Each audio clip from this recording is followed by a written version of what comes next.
어제 토요일 오후에 우리 5명의 성도님들이 전도를 나갔습니다. 제가 어떤 한 남자분을 만났는데 평소에 이렇게 인사를 하는 분입니다. 그런데 어제는 저에게 이렇게 이야기했습니다. 목사님 교회를 비우고 나오셨군요. 그러시더라고요. 목사님 교회를 비우고 나오셨군요. 그래서 제가 반갑게 인사를 하고 난 다음에 이분은 목사님은 뭘 하는 분이라고 생각할까 하는 생각을 했습니다. 늘 교회에 있고 성경을 연구하고 기도하는 사람이다. 그렇게 생각하시고 있구나. 친척분들 중에도 목회자들이 있다고 합니다. 그런 얘기를 제가 들었습니다. 여러분은 목사님은 어떤 사람이라고 여러분은 생각을 합니까? 오늘 성경은 성도는 어떤 사람인가에 대해서 말씀을 합니다. 하나님을 믿는 성도는 어떤 사람인가 거기에 대해서 두 가지로 말씀합니다. 우리가 누구인지를 알고 우리 그리스도인답게 살아가기로 결단하는 은혜의 시간 되기 바랍니다. 네. 자, 우리는 어떤 사람일까요? 자, 첫째 시작. 죽은 자입니다. 아멘. 우리는 죽은 자입니다. 11절 말씀 보십시오. 이와 같이 너희도 너희 자신을 죄에 대하여는 죽은 자요 그리스도 예수 안에서 하나님께 대하여는 살아있는 자로 여길지어다. 아멘. 성도는 어떤 사람이라고요? 죽은 자요 동시에 살아있는 자라고 했습니다. 이것이 가능한 일입니다. 여러분은 제가 가장 좋아하는 성경 구절이 뭔지 아시죠? 로마서 4장 25절입니다. 뭡니까? 예수는 우리가 범죄한 것 때문에 내줌이 되고 또한 우리를 의롭다 하시기 위하여 살아나셨느니라. 제가 지난해도 지금도 계속 가장 많이 암송을 하고 또 전하는 말씀이죠. 여러분, 우리가 왜 죄가 생각날 때, 죄가 우리를 찾아올 때, 죄를 짓고자 하는 욕망이 우리 안에서 생겨날 때 우리는 왜 나는 이미 죄에 대하여 죽은 자요라고 선포를 해야 하는 것일까요? 왜냐하면 예수님이 우리의 죄 때문에 죽으셨기 때문입니다. 예수는 우리가 범죄한 것 때문에 내줌이 되었다라고 했습니다. 예수님은 예수님의 죄 때문에 죽으신 것이 아닙니다. 우리가 지은 죄 때문에 하나님의 아들께서 예수님을 십자가에 내어주셨습니다. 우리는 여러분 십자가를 하나님의 사랑의 증거라고 이야기합니다. 하나님의 사랑의 증표가 십자가입니다. 맞습니다. 그런데 동시에 하나님께서 죄를 얼마나 사랑하지 않는가, 하나님께서 죄를 얼마나 미워하시는가, 그것도 역시 십자가를 보면 우리가 알 수가 있습니다. 그렇기 때문에 여러분 우리는 때로는 참 죄가 유혹할 때가 많지 않습니까? 그죠? 돈으로 유혹하기도 합니다. 혹은 이성으로 유혹하기도 합니다. 혹은 명예로 우리를 죄 가운데 빠뜨리려고 유혹하는 것이 있습니다. 그럴 때 여러분, 나는 이미 죄에 대하여 죽은 자다. 나는 이미 예수님과 함께 십자가에 못 박혀 죽은 자다. 라고 여러분 그렇게 날마다 고백하시기를 바랍니다. 아멘. 우리가 여러분 왜 더 이상 이렇게 죄에 머물러 있으면 안 됩니까? 왜냐하면 우리는 율법 아래에 있지 않고 하나님의 은혜 아래에 있기 때문입니다. 14절 말씀을 보십시오. 우리가 더 이상 법 아래에 있지 않고 은혜 아래에 있다라고 했습니다. 여러분 제가 지난주일에 설교를 하면서 예수님을 믿는 그리스도인에게는 이미 세 가지의 변화가 일어났다라고 했죠. 여러분 기억하시죠? 우리가 마귀의 소속이었는데 마귀 편에 섰던 자가 하나님 편으로 옮겨왔습니다. 그러니까 소속이 변화되었습니다. 마귀의 자녀였는데 하나님의 자녀가 됐으니까 신분의 변화가 일어났습니다. 그 다음에 마귀의 자녀에서 하나님의 자녀가 됐으니까 여러분 우리는 가치가 어마어마한 가치를 얻게 된 거죠. 마치 거지가 왕의 아들 딸로 입양이 된 것과 똑같습니다. 가치가 어마어마하게 달라집니다. 강아지도 그 강아지가 누구 집 강아지냐에 따라서 그 가치가 엄청나게 달라지는 것을 우리가 볼 수가 있습니다. 여러분 우리는 어떤 사람입니까? 내가 어떤 사람인지를 여러분 아셔야 됩니다. 여러분 우리 성도님들 가운데는 TV 진행자라든지 TV에 자주 나오는 그런 분들은 없습니다. 그래서 우리는 어쩌면 좀 무명한 사람입니다. 유명하지 않습니다. 그러나 성경은 뭐라고 말씀합니까? 하나님의 생명책에 이름이 있는 사람들이 유명한 사람인 줄 믿습니다. 아멘. 여러분이 유명한 사람인 줄 믿으시기 바랍니다. 아멘. 아무것도 없습니다. 목사님 별로 가진 것이 없습니다. 하지만요, 여러분, 저와 여러분은 하나님 안에서 모든 것을 다 가진 자인 줄 여러분 믿으시기 바랍니다. 아멘. 우리 하나님의 나라에 가면요, 우리 하나님 나라에서 눈 뜰 때 너무너무 놀랄 겁니다. 그런 일이 있을 겁니다. 여러분, 우리가 구원을 얻은 것은요, 여러분, 우리가 율법을 다 지켜서 우리가 구원을 얻은 것이 결코 아닙니다. 하나님의 은혜로 우리가 구원을 얻은 것입니다. 여러분, 율법은 어떤 역할을 합니까? 율법을 우리가 쳐다보면 이게 죄구나. 그런데 내가 너무너무 많은 죄를 지었구나. 우리가 얼마나 큰 죄인인가 깨닫게 됩니다. 그래서 율법을 쳐다볼수록 나에게는 구세주가 필요하구나, 메시아가 필요하구나 하는 것을 우리가 알 수가 있지요. 여러분, 우리가 구원받은 것은요, 정말 하나님의 은혜입니다. 오늘 성경이 뭐라고 말씀합니까? 마지막 말씀에 보면 죄의 삭은 사망이요 하나님의 은사는 그리스도 예수 우리 주 안에 있는 영생이라 했습니다. 여러분, 죄의 삭은, 죄의 대가는요 사망이에요. 인간이 죽는 것은 죄 때문에 죽는 거예요. 그런데요, 하나님의 은사는, 하나님의 선물은 예수 그리스도 우리 주 안에 있는 영원한 생명입니다. 이게 은혜입니다.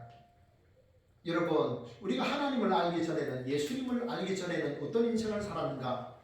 오늘 성경이 뭐라고 말씀합니까? 13절을 보면 너희 지체를 불의의 무기로 죄에게 내줬다라고 이야기합니다. 너희 지체를, 우리의 몸을 불의의 무기로 죄에게 내어줬다라고 했습니다. 여러분, 우리 지체가 뭡니까? 우리 지체는 우리의 몸뚱아리 이것만 말하는 것은 아닙니다. 우리의 육체만 말하는 것이 아니라요, 우리의 생각, 우리의 언어, 우리의 습관, 우리의 식욕, 성욕, 명예욕, 우리의 모든 것들을 다 포함하는 말이 너희의 지체입니다. 너희 지체를 너희가 불의의 무기로 죄에게 내어주었다. 우리가 그런 인생을 살았다고 성경이 말씀하고 있습니다. 그래서 그것을 돌아보면서 우리는 부끄러움을 느낄 때가 있습니다. 그리고 여러분, 19절 말씀도 마찬가지입니다. 이 말씀도 예수님 믿기 전에 인생이 어떻게 살았는가 하는 건데요, 너희 지체를 부정과 불법이 내줬다라고 했습니다. 부정이 무엇입니까? 정결하지 못한 것입니다. 우리의 몸이 정결하지 못했습니다. 음란했습니다. 불법을 저질렀습니다. 이 역시 마찬가지입니다. 우리의 몸을 우리가 불의의 무기로 죄에게 내어준 그런 모습이지요. 여러분, 누가 죄의 종입니까? 하나님 없이 사는 사람, 자기 육체 욕망을 따라서 사는 사람, 그 사람이 죄의 종노릇을 하는 사람입니다. 그러면 어떻게 됩니까? 그런 사람들의 마지막은 오늘 성경 21절에 보면 사망이라. 그렇게 하나님 없이 자기 육체의 욕망을 따라서 인생을 살게 되면 그 마지막은 결국은 사망이다라고 말씀하고 있습니다. 미국 나야가라 폭포를 향해서 가는 한 강에 큰 얼음 덩어리가 떠내려가고 있는데 거기에 죽은 양 한 마리가 딱 거기에 이제 얼어붙어 있었습니다. 그런데 독수리가 눈이 좋지 않습니까? 독수리가 잽싸게 날아가가지고 그 양털에다가 자기의 발톱을 깊이 팍 박고 그 죽은 양을 뜯어먹기 시작했습니다. 그런데 너무너무 맛있다 보니까 이제 나야가라 폭포로 떨어지는 순간입니다. 독수리가 보니까 이제 떨어지게 되었습니다. 그런데 독수리가 별로 염려를 안 합니다. 왜 그렇습니까? 자기에는 강력한 두 날개가 있기 때문입니다. 이제 창공을 날아오르면 된다고 했습니다. 그런데 창공을 날아오르려고 날개를 촥 폈는데, 날개를 펴줬는데 발이 얼어버린 겁니다. 그 얼음에 이 두 발이 얼어버렸습니다. 결국은 얼음 조각과 함께 독수리도 산산조각이 난 것입니다. 여러분, 이 세상에는 이 쾌락의 양곡에 취해가지고 내 영혼이 죽는 줄도 모르고 그렇게 살아가는 사람들이 많이 있습니다. 어느 날 문득 정신을 차립니다. 이렇게 살아서는 안 되지 하고 날개를 펴고 다리를 빼려고 했는데 너무 깊숙이 박힌 나머지 그 죄에서 빠져나오지 못하는 경우도 많이 있습니다. 여러분, 죄는 아주 달콤하죠. 그런데 그 죄의 결과는 무엇입니까? 참 참혹합니다. 여러분, 무신론이라는 거 여러분 아시죠? 무신론. 무신론이 뭡니까? 하나님이 없다 라고 말하는 것이 무신론입니다. 하나님이 없다. 우리는 이렇게 생각할 수 있습니다. 인간이 만든 어리석은 주장이다라고 생각할지 모르지만 무신론은 죄입니다. 하나님이 없다라고 말하는 것입니다. 러시아의 대모로인 러시아의 대문호 여러분 도스토옙스키를 아시죠? 그분은 그의 책에서 하나님이 없다면 무슨 일이든지 다 할 수 있다 그런 말을 했습니다. 여러분 인간이 선언할 수 있는 가장 무서운 두려운 선언이 뭘까요? 하나님이 없다입니다. 하나님이 없다. 하나님이 없다라고 말하면 어떻게 됩니까? 죄를 말할 수 있는 사람이 없습니다. 죄의 근거가 다 사라지는 것입니다. 그래서 공산주의가 무서운 것입니다. 무신론이라는 것이 무섭습니다. 여러분 죄가 무엇입니까? 하나님 말씀에 불순종하는 것이 죄입니다. 구약의 율법이요 613가지입니다. 그런데 그 율법을 압축해서 몇 가지로 요약했습니까? 10가지로. 그래서 그걸 뭐라고 말합니까? 10계명이라고 말하죠. 그런데 예수님께서 우리의 부담을 아시고 2가지로 줄여주셨습니다. 뭘까요? 하나님 사랑, 이웃 사랑입니다. 내 마음과 목숨과 뜻을 다해서 주 너의 하나님을 사랑하지 않는 것이 죄고 내 이웃을 내 몸과 같이 사랑하지 않는 것이 죄입니다. 결국은 성경이 말씀하는 가장 큰 죄는 뭐냐? 사랑하지 않는 죄예요. 사랑하지 않는 죄. 그게 바로 성경이 말씀하는 가장 큰 죄입니다. 죄가 뭐냐? 하나님이 하라고 하신 것을 하지 않는 것이 죄고 하나님이 하지 말라고 하신 것이 말라고 하는 것을 하는 것이 죄입니다. 여러분 우리가 사는 이 나라, 이 세상이 공산국가가 되지 않도록 우리가 기도해야 됩니다. 그 나라에는 하나님이 없습니다. 하나님의 말씀이 없습니다. 그러니까 권력을 찬탈한 자가 강력하게 그 권력을 휘두르면서 자기 멋대로 하는 겁니다. 자기를 심판할 자가 없습니다. 그래서 우리는 북한 땅을 위해서 기도해야 됩니다. 그리고 이 나라와 이 민족을 위해서 여러분이 간절히 기도해야 됩니다. 만왕의 왕이신 하나님께서 이 나라와 이 민족을 통치하여 주옵소서. 만왕의 왕이신 하나님, 그분을 섬기는 나라, 하나님의 말씀에 순종하는 이 민족이 될 수 있도록 여러분 기도해 주시기를 바랍니다. 계속 함께 기도합시다. 여러분 우리는 죄의 유혹이 일어날 때마다 나는 이미 죄에 대하여 죽은 자입니다 라고 하십시오. 죄악의 낙을 즐기지 마십시오. 모세는요 여러분 바로의 공주의 아들이라고 하는 칭함을 거부하고 그는 도리어 하나님의 백성과 함께 고난받기를 즐거워했다고 했습니다. 왜냐하면 상 주시는 하나님을 바라보았기 때문이라고 말씀합니다. 여러분 우리를 하나님의 자녀로 불러주신 그 하나님 앞에 감사합시다. 그리고 그 은혜의 자리에 끝까지 머무르시는 우리 성도님들이 다 되시기를 축복합니다. 아멘. 네, 둘째입니다. 둘째, 다 같이 한번 읽어볼까요? 살아있는, 살아있는 자입니다. 예, 우리는 죄에 대해서는 죽은 자고 하나님에 대해서는 살아있는 자죠. 11절 말씀 다시 한번 읽어볼까요? 이와 같이 너희 자신을 죄에 대하여는 죽은 자요 그리스도 예수 안에서 하나님께 대하여는 살아있는 자로 여길지어다. 아멘. 우리가 하나님에 대하여는 살아있는 자로 살아야 된다라는 말씀은 무슨 말일까요? 여러분 여기 13절 보십시오. 너희 지체를 하나님께 드리라. 너희 지체를 의의 무기로 하나님께 드리라 그랬습니다. 여러분 우리는요 죄 짓고 싶어하는 우리의 육체 욕망이 있을 때마다 죄에 대하여는 나는 이미 죽었어 라고 말해야 되고 하나님에 대하여는 이제 우리가 살아있는 자로 살아야 됩니다. 18절에 보십시오. 우리가 왜 우리의 몸을 죄에게 내어주지 말아야 되는가? 18절에 보면 죄로부터 해방이 되어서 우리가 의의 종이 되었기 때문이다 라고 말합니다. 의의 종이 우리가 이미 되었기 때문에 우리가 죄에게 우리의 몸뚱아리를 우리의 이 모든 것들을 내어주면 안 된다는 것입니다. 여러분 예수님께서 죽으시고 부활하신 목적이 무엇일까요? 예수는 우리가 범죄한 것 때문에 내 주님이 되고 또한 우리를 뭐 하기 위해서 살아나셨다 그랬습니까? 우리를 의롭다 하시기 위하여. 그렇습니다. 주님은 예수 그리스도를 믿는 모든 사람들을 의롭다고 선언하십니다. 우리는 예수 그리스도를 믿었기 때문에 여러분이 믿는다면 여러분은 이미 의인이 되셨습니다. 우리가 이미 의인의 신분을 가졌다면 우리는 의의 종답게 하나님의 자녀답게 그렇게 살아야 됩니다. 여러분 의롭다는 말은요 사람에게 할 수 있는 말이 아닙니다. 의인은 하나님께 속한 겁니다. 그런데 하나님은 의로우신 하나님은요 그 의로움을 우리에게도 나눠주기 원하세요. 예수님을 믿는 하나님의 백성들에게 하나님은 우리를 의롭다라고 칭하기를 원하십니다. 여러분, 우리는 죄의 종이었는데 우리가 의의 종이 되고 하나님의 자녀가 된 것에 대해서, 하나님의 종이 된 것에 대해서 여러분 하나님 앞에 감사하시기를 바랍니다. 그런데 이런 일이 어떻게 이루어졌는가 하는 것입니다. 그런데 이런 일이 어떻게 이루어졌는가? 17절 하반절을 보십시오. 혹시 졸리는 분은 일어서서 설교를 들어도 좋습니다. 17절 하반절입니다.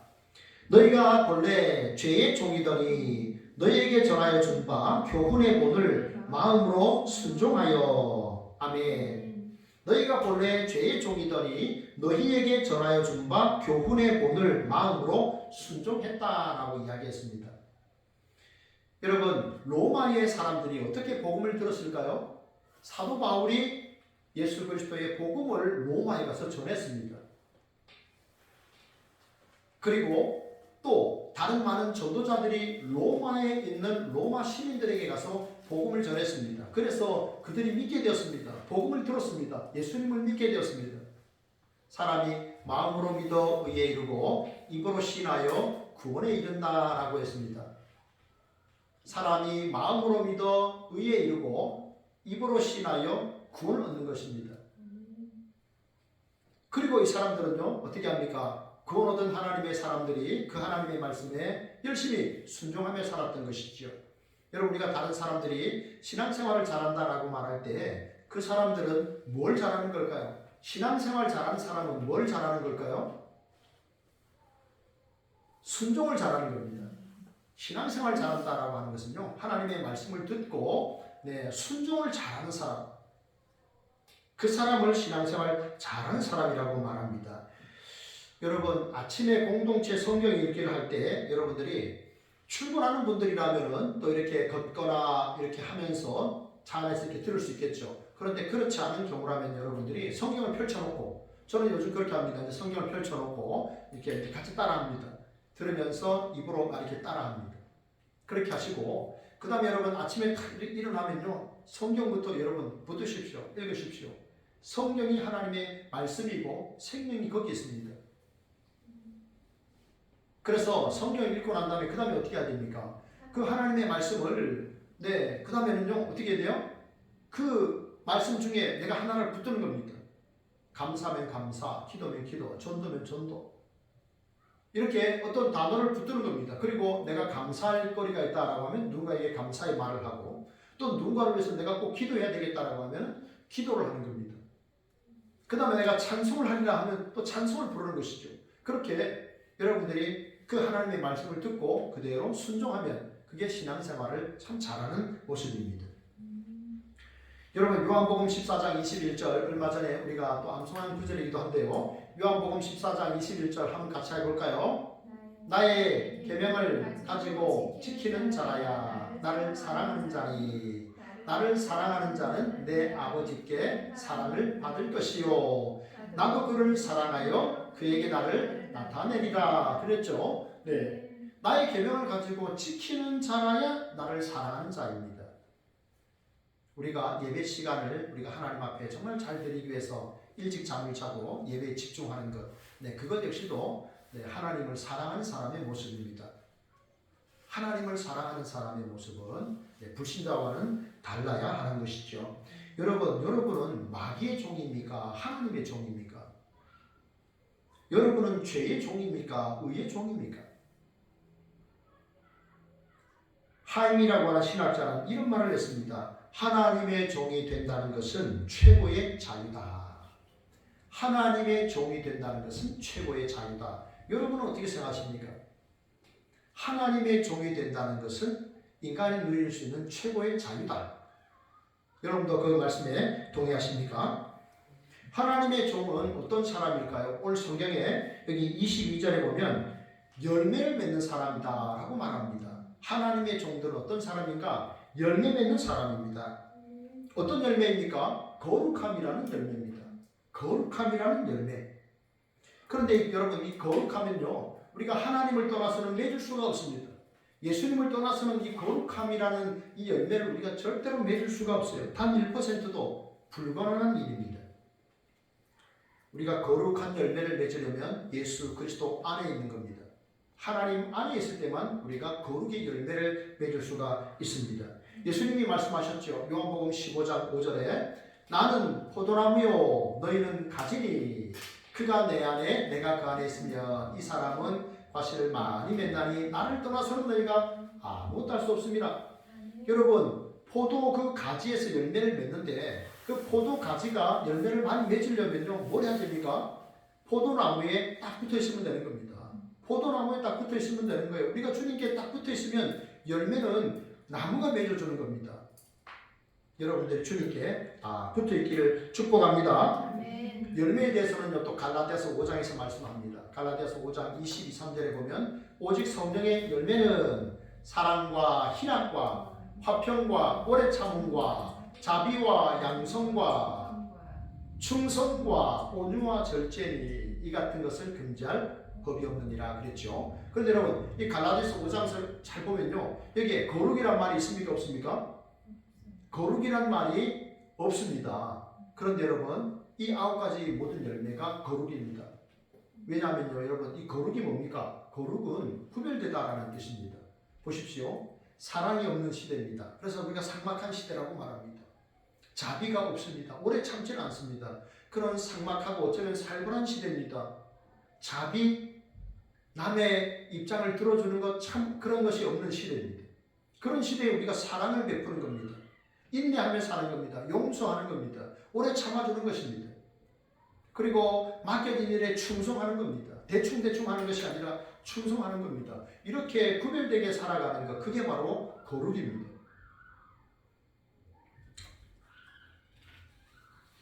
우리는 거룩의 열매를 맺어야 합니다. 하나님께서 말씀하십니다. 내가 거룩하니 너희도 거룩하라 그랬습니다. 내가 거룩하니 너희도 거룩하라.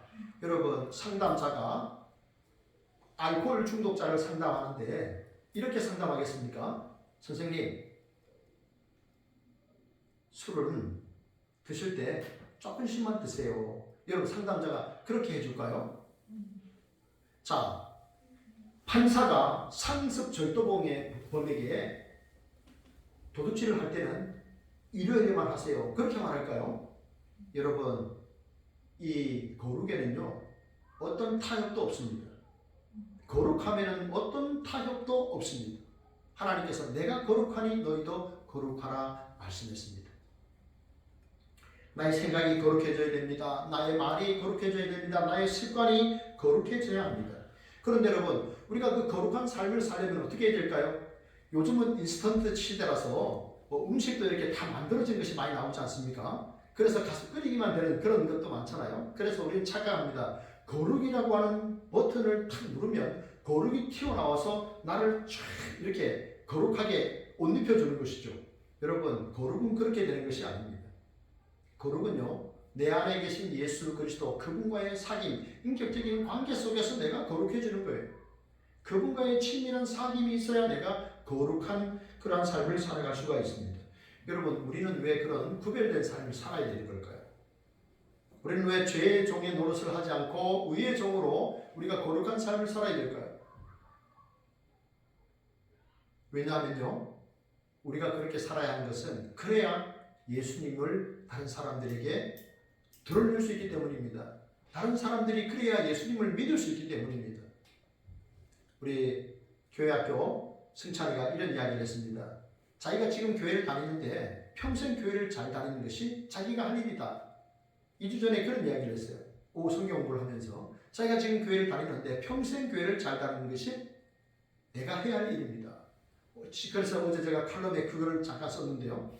네, 우리가 어떻게 살아가느냐, 우리가 얼마나 거룩하게 살아가느냐, 그렇게 거룩하게 살아가야 될 때, 거룩하게 살 때 예수님이 드러나기 때문에 우리가 그렇게 사는 겁니다. 우리 교회에 쌍둥이 형제가 있는데요. 우리 권사님이 아직 쌍둥이 형제가 형이 누군지 동생이 누군지 구분이 안 된다고 하셨어요. 우리 집에 오셔서 목장 모임을 할 때 누가 형이냐, 누가 동생이냐 이렇게 물어보셨어요. 그래서 제가 곰곰이 생각했어요. 왜 그것이 구분이 안 될까라고 생각해 보니까요. 제가 알았어요. 해결을 알았어요. 해결을. 자, 어떻게 했냐면, 권사님이 그 아이들을 자주 못 보기 때문에 그렇다는 생각을 했어요. 일주일에 한 번 보잖아요. 짧으면 몇 번 보잖아요. 네. 그리고 쌍둥이니까 닮은 게 있잖아요. 그래서 자주 못 보니까 이렇게 헷갈릴 수가 있구나 생각했어요. 여러분, 그러면 우리 그리스도인들은 누굴 바라봐야 됩니까?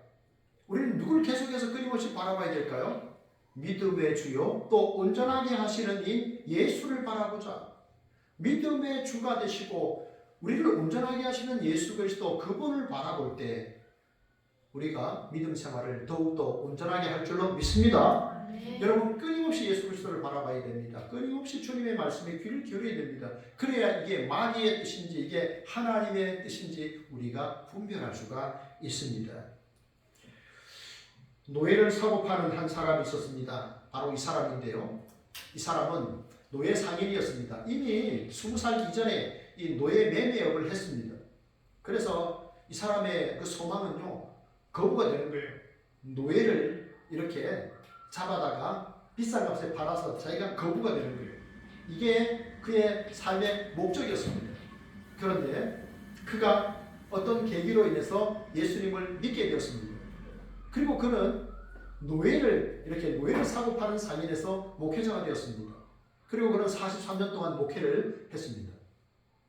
그런데 늘 옷을 입을 때마다 목사가 입는 목회자의 그 가운이 있는 것이 아니라 노예복을 입었습니다. 그래서 사람들이 물었다고 합니다. 왜 목사님은 노예복을 입습니까? 라고 하니까 내가 죄의 노예였는데 하나님께서 나를 해방시켜 주셨기 때문에 그 은혜를 잊지 않으려고 내가 노예복을 입고 설교를 합니다. 라고 말했다고 합니다. 이 사람이 누구냐 하면 존 뉴턴입니다. 여러분 이 사람 잘 아시죠? 존 뉴턴. 전 세계 사람들이 가장 사랑하는 찬송가가 바로 Amazing Grace라고 하는 건데요. 나 같은 죄인 살리신 그 찬송가인데 이거는 뭐 크리스천들에게도 큰 은혜가 되지만 불신자들 뭐 다른 종교를 믿는 사람들도 이 찬양을 듣고 이렇게 참 은혜를 받는다고 합니다. 그리고 그 찬송가가 참 이렇게 전도의 도구가 되고 있는 거죠. 그런데요, 이 사람이 사실은 어렸을 때 어머니가 9살에 이 사람도 아브라함 링컨처럼 일찍 이렇게 어머니가 돌아가셨어요. 그런데 어머니는 그 존 뉴턴이 목회자가 되기를 바랬습니다. 그런데 어머니가 9살에 돌아가시면서 이 아이는 이제 신앙을 떠난 거예요. 그렇게 살다가 어느 날 1748년 5월 10일이었답니다. 굉장히 큰 풍랑이 일고 폭풍이 치면서 이제 이 노예 선박이 난파가 될 지경에 처했어요. 그때 이 존 뉴턴이 처음으로 하나님 앞에 기도를 했다고 합니다. 하나님 나에게 자비를 내려주십시오 라고 했답니다. 여러분 요나가 탄 배가 흔들렸을 때 요나가 바다에 떨어지면서 풍랑이 잠잠해졌잖아요. 그런 현상이 생긴 겁니다. 하나님 나에게 자비를 베풀어 주십시오. 그가 처음으로 하나님 앞에 간절히 기도했다고 합니다. 근데 정말 거짓말처럼 바다가 잔잔해진 거죠. 그때 그가 회심했다고 합니다. 이제 내가 하나님을 위해 살리라. 그래서 몇 년 후에 그는 노예상의 이 선박의 이 손주와 그리고 또 이 모든 것들을 다 뒤로 하고 이제 목회자의 길을 걷습니다. 그런데요, 이 사람이 이제 목사가 되려고 할 때 많은 사람들이 반대를 했습니다.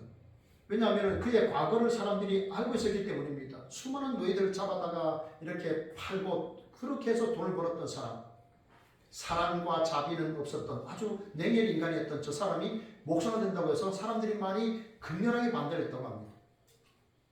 불명예스러운 과거 때문이었습니다. 그런데 그가 목사가 되고 그가 43년 동안에 아름답게 목회를 했고요. 또 그렇게 아름다운 찬송시도 이렇게 만들어냈습니다. 그를 변화시킨 것은 무엇입니까? 노예 매매상에서 목회자로 그의 인생을 변화시켰던 것은 결국은 하나님의 복음입니다. 예수 그리스도입니다. 사람을 변화시킬 수 있는 그런 일들은요, 오직 하나님, 오직 예수 그리스도 안에서 그런 일들이 일어날 줄로 믿습니다. 네. 오늘 말씀을 냈습니다. 여러분, 성도는 어떤 사람일까요? 첫째는 죽은 자입니다. 우리는 죄에 대하여 죽어야 합니다. 둘째는 하나님에 대하여는 살아있는 자입니다.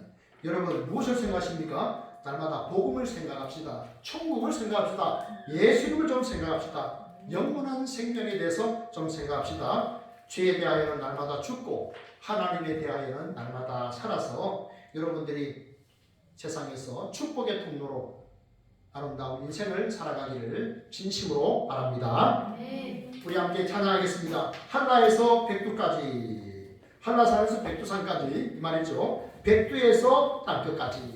우리 함께 찬양하겠습니다.